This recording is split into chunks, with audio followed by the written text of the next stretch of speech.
मेरा नाम सुमिता है। मैं एक युवा और दिखने में काफ़ी सुंदर घरेलू सहायिका थी। हर रात मैं देखती थी कि मेरे मालिक के कमरे में नई नई लड़कियां आती थीं। करीब आधे घंटे बाद जब वो लड़कियां कमरे से बाहर निकलती तो उनकी हालत देखकर मुझे बड़ी हैरानी होती थी। वे रोती हुई और बहुत ही अजीब ढंग से लंगड़ाते हुए वहां से चली जाती थी। मुझे समझ नहीं आता था कि मालिक कमरे के अंदर उन लड़कियों के साथ ऐसा क्या करते थे। जब भी मैं देखती कि मालिक के कमरे में कोई लड़की घुस रही है, मेरे मन में तरह तरह के सवाल उठने लगते थे। मालिक दरवाज़ा बंद करके उन लड़कियों के साथ ऐसा क्या करते हैं कि जब वे बाहर निकलती हैं तो उनकी आंखों में आंसू होते हैं। उनकी चाल इतनी अजीब क्यों हो जाती थी, यहाँ तक कि उनके कपड़े भी पूरी तरह से अस्त व्यस्त होते थे। मैं इस रहस्य को बिल्कुल भी समझ नहीं पा रही थी कि उस बंद दरवाजे के पीछे मेरे मालिक उन लड़कियों के साथ कैसा व्यवहार करते थे।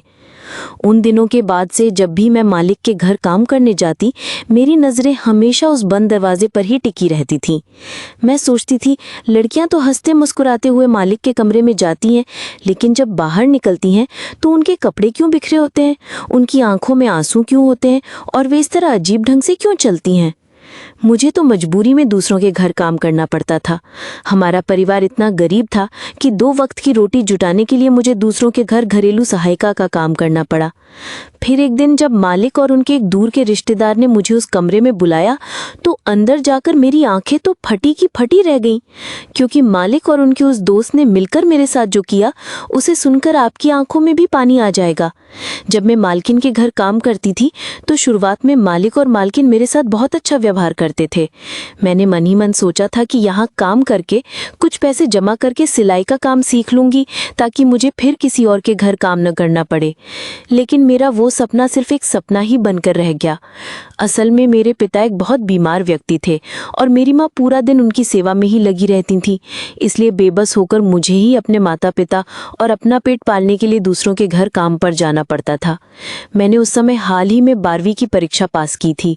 गरीब परिवार में जन्म लेने के बावजूद मैंने बहुत संघर्ष करके अपनी पढ़ाई जारी रखी थी। देखते ही देखते मालकिन के घर में मुझे काम करते हुए करीब 6 महीने बीत गए।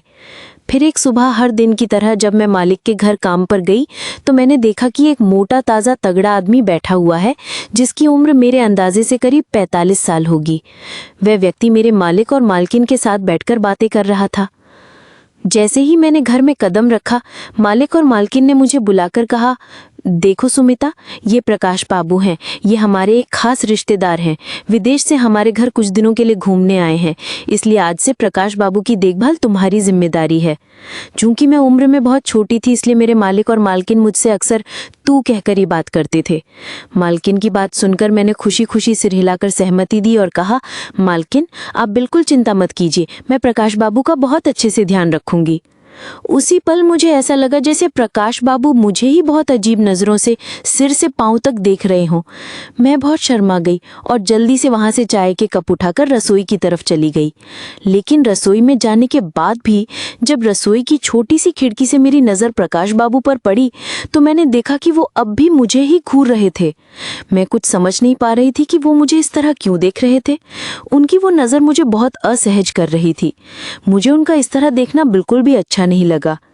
जिस दिन से प्रकाश बाबू मालिक के घर रहने लगे थे, उस दिन से मुझे मालिक के घर काम करने में बहुत असहजता होती थी, क्योंकि मैं समझ नहीं पा रही थी कि प्रकाश बाबू हर समय मुझे ही क्यों घूरते रहते थे।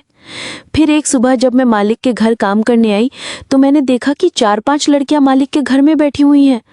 पहले तो उन्हें देखकर मैं बहुत हैरान हुई। मैंने सोचा शायद मालिक मुझे काम से निकालकर मेरी जगह किसी नई लड़की को रखने वाले हैं। लेकिन जब मैं खड़ी खड़ी उन लड़कियों को देख रही थी तो मेरी मालकिन मेरे पास आकर बोली, सुमिता, तू यहाँ खड़ी क्या कर रही है? तू जाकर पहले रसोई का काम निपटा ले और भूलकर भी अभी प्रकाश बाबू के कमरे में मत जाना। मैंने तब मालकिन से कहा, मालकिन पहले सारे कमरों में झाड़ू लगा देती हूँ। मालकिन ने तब मुझसे कहा, नहीं नहीं, अभी झाड़ू लगाने की कोई ज़रूरत नहीं है। खासकर प्रकाश बाबू का कमरा तू आज बाद में साफ करना, क्योंकि प्रकाश बाबू अभी कमरे के अंदर बहुत ज़रूरी काम में व्यस्त हैं, इसलिए अभी उनका कमरा साफ करने की कोई ज़रूरत नहीं है। तू सीधे रसोई में चली जा। मैं मालकिन की बात सुनकर सिर हिलाकर चुपचाप रसोई में चली गई। रसोई की खिड़की से मुझे बरामदे का सब कुछ दिखाई दे रहा था। थोड़ी देर बाद मैंने देखा कि प्रकाश बाबू के कमरे का दरवाज़ा खुला और एक लड़की बाहर निकली। उस लड़की को देखकर मैं बहुत घबरा गई थी, क्योंकि उसके बाल बिखरे हुए थे, उसके शरीर पर कपड़े भी ठीक से नहीं थे और वह सिसक सिसक कर रो रही थी। मैं तो कुछ समझ ही नहीं पा रही थी कि प्रकाश बाबू उन लड़कियों को लेकर कमरे के अंदर ऐसा कौन सा जरूरी काम कर रहे थे। फिर उस दिन मालिक के घर का काम खत्म करके जब मैं घर लौट रही थी, ठीक उसी समय मेरे मालिक और मालकिन ने मुझे बुलाकर कहा, सुमिता, कल अपने पिता को हमारे घर ले आना, उनसे बहुत जरूरी बात करनी है। जब मालिक ने मेरे पिता से मिलने की इच्छा जताई तो मैं डर गई, क्योंकि कुछ दिन पहले ही प्रकाश बाबू ने मुझे बुलाकर कहा था, सुमिता, मेरे लिए एक गिलास पानी ले आओ। मैं जब मालिक के कहने पर उनके लिए एक गिलास पानी लेकर जा रही थी तो अचानक मेरा पैर फिसल गया और मैं प्रकाश बाबू के ऊपर गिर गई और पानी का गिलास भी उन पर गिर गया। मैंने जल्दी से खुद को प्रकाश बाबू से अलग किया और उनके सामने हाथ जोड़कर माफी मांगी। मैंने मालिक और मालकिन से कहा, मालकिन, मैंने जानबूझकर प्रकाश बाबू पर पानी नहीं गिराया, गलती से मेरा पैर फिसल गया और मैं उनके ऊपर गिर गई। तब मेरी मालकिन ने हंसकर कहा, अरे पगली, इसमें इतना घबराने की क्या बात है, ये कोई डरने वाली बात नहीं है, जा तू अपना काम कर। इसलिए मैंने सोचा कि शायद उसी घटना की वजह से मालिक और मालकिन ने मेरे पिता को बुलाया है। मैंने मालकिन से कहा, मालकिन, अगर मुझसे कोई गलती हो गई हो तो कृपया मुझे माफ़ कर दीजिए, लेकिन मेरे पिता से मेरे बारे में कुछ मत कहिएगा और मुझे काम से मत निकालिएगा। मैं वादा करती हूँ आगे से मुझसे कोई गलती नहीं होगी। मैंने मालिक और मालकिन के सामने उस घटना के लिए हाथ जोड़कर माफ़ी मांगी। मालकिन ने तब मुझसे कहा, तुझे इतना डरने की कोई ज़रूरत नहीं है, लेकिन तुझे कल अपने पिता को इस घर में लाना ही होगा।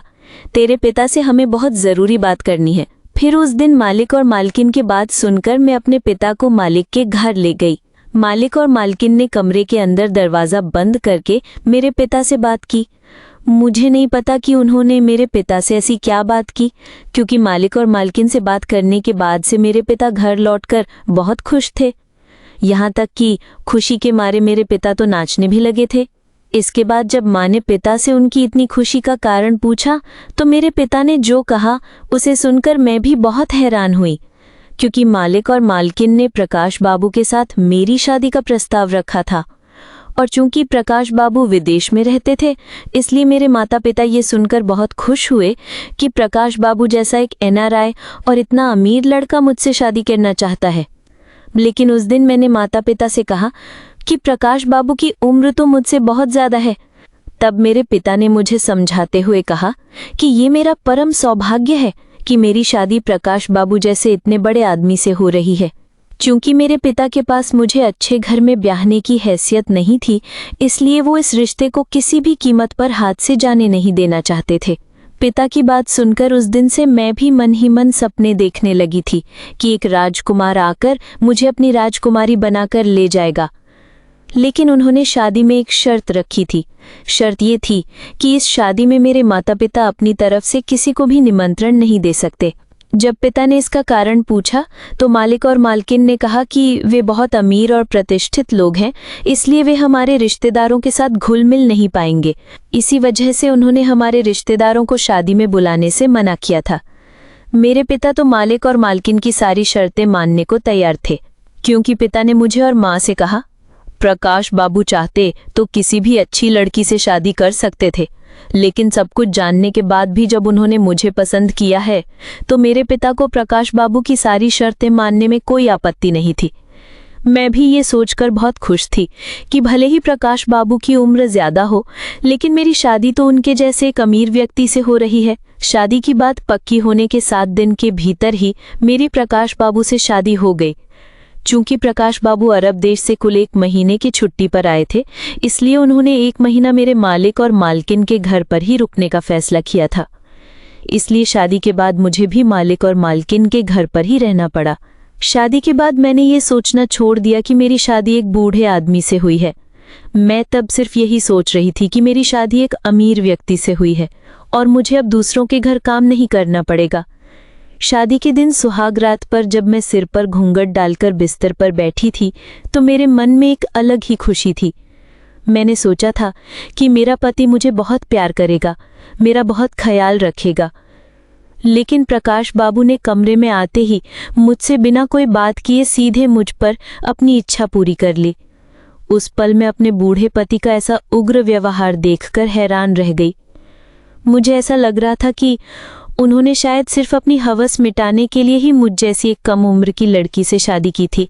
शादी की पहली रात ही पति का असली रूप देखने के बाद मेरे सारे सपने चकनाचूर हो गए थे।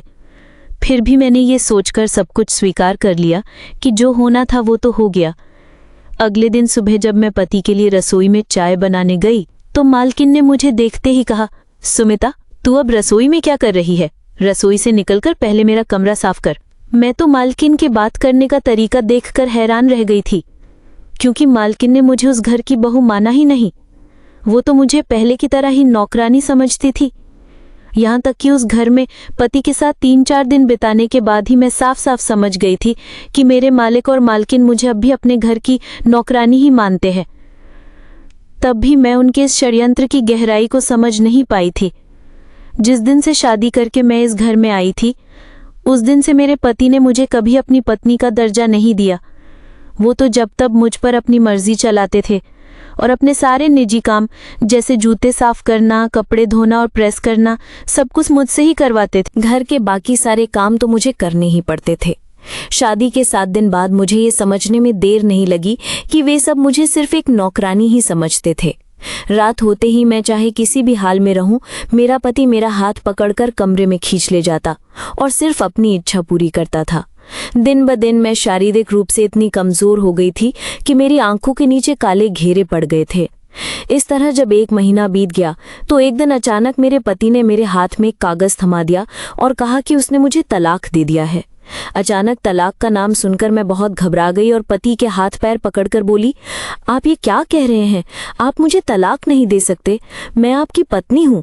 मैंने ऐसा कौन सा अपराध किया है जिसके लिए आप अचानक मुझे तलाक दे रहे हैं? तब मेरे बूढ़े पति ने जो कहा उसे सुनकर मेरे सिर पर मानो आसमान टूट पड़ा। पति ने तब कहा, तेरे साथ मेरा 1 महीने का करार था, वो समय अब पूरा हो गया है, इसलिए मैंने तुझे तलाक दे दिया है। उस दिन मेरे पति ने जब वो कागज मेरे सामने रखकर जबरदस्ती मेरे अंगूठे का निशान ले लिया, उसके बाद उसने मुझे सच बताया कि उसने मुझे तलाक दे दिया है। इसके बाद उन सब ने मिलकर मुझे उस घर से धक्का मारकर बाहर निकाल दिया। मेरे बहुत गिड़गिड़ाने के बाद भी मेरे पति और मालकिन ने मुझे अपने घर में रहने नहीं दिया।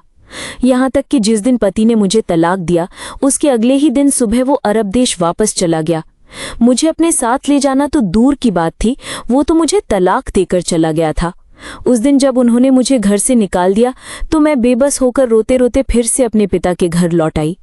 पिता के घर लौटने के बाद मेरे माता पिता ने सब कुछ जानने के बाद मुझसे कहा, वे लोग तुझे इस तरह घर से नहीं निकाल सकते, जरूरत पड़ी तो हम दामाद से बात करेंगे।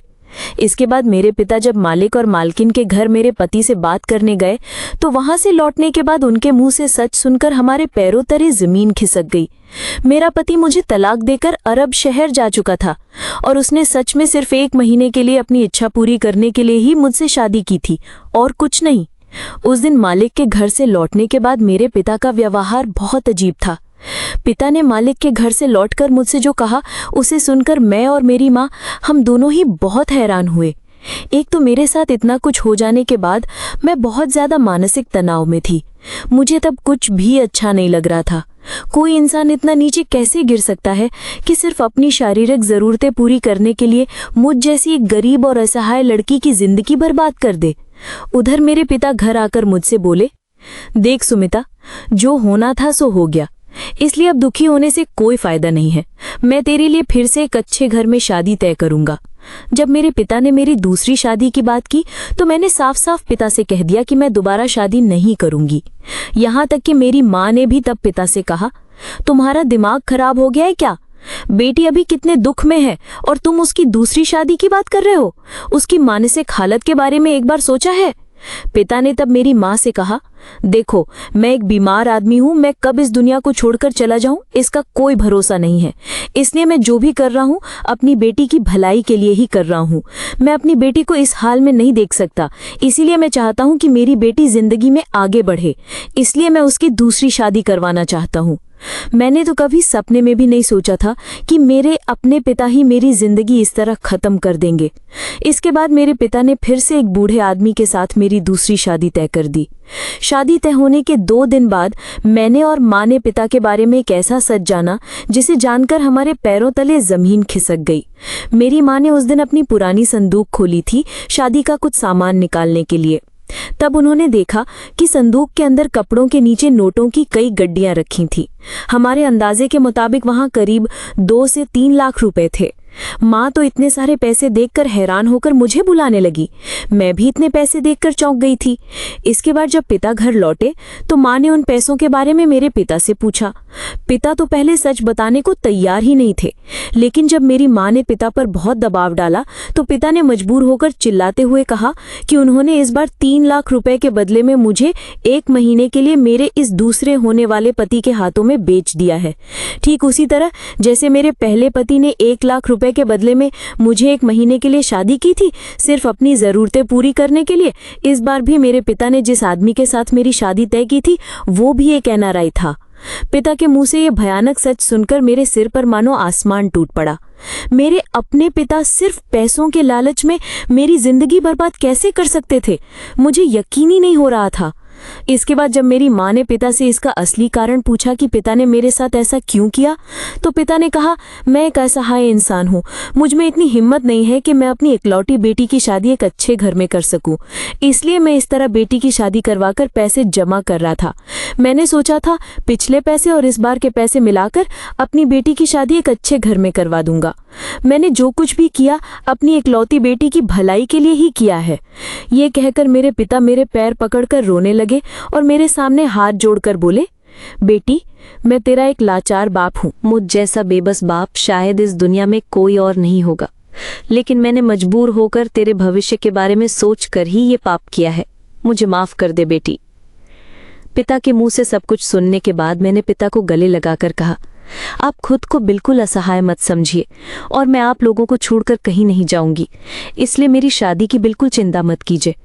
असल में जो लोग विदेश से अपने देश कुछ दिनों के लिए लौटते हैं, उनमें से कुछ लोग हम जैसी गरीब लड़कियों को लाखों रुपयों का लालच देकर अनुबंध पर शादी कर लेते हैं। फिर जब उनका मकसद पूरा हो जाता है तो वे वापस विदेश लौट जाते हैं। मेरे साथ भी ठीक वही हुआ था, लेकिन मेरे पिता ने सोचा था कि इस तरह 2-3 एनआरआई लोगों से मेरी शादी करवाकर पैसे जमा करके मेरी एक अच्छे घर में शादी करवा देंगे। लेकिन मेरे पिता ये समझ ही नहीं पाए कि अच्छे घर में शादी करवाने के चक्कर में वो मेरी पूरी जिंदगी बर्बाद कर रहे थे। ये बात मेरे पिता को बहुत देर से समझ में आई। खैर, अब मैं दूसरों के घर काम नहीं करती। मेरी पहली शादी के बाद मिले उन पैसों से मैंने अपने घर पर ही एक छोटी सी किराने की दुकान खोल ली है। उस दुकान पर मैं और माँ बैठती हैं और हमारी दुकान अब काफ़ी अच्छी चल रही है। अब उसी दुकान की कमाई से हमारा घर चलता है। और जिस आदमी के साथ मेरी दूसरी शादी तय हुई थी, पिता ने वो पैसे उस एनआरआई आदमी को लौटा दिए थे। अब मैं अपने माता पिता के साथ बहुत खुश और स्वस्थ हूँ।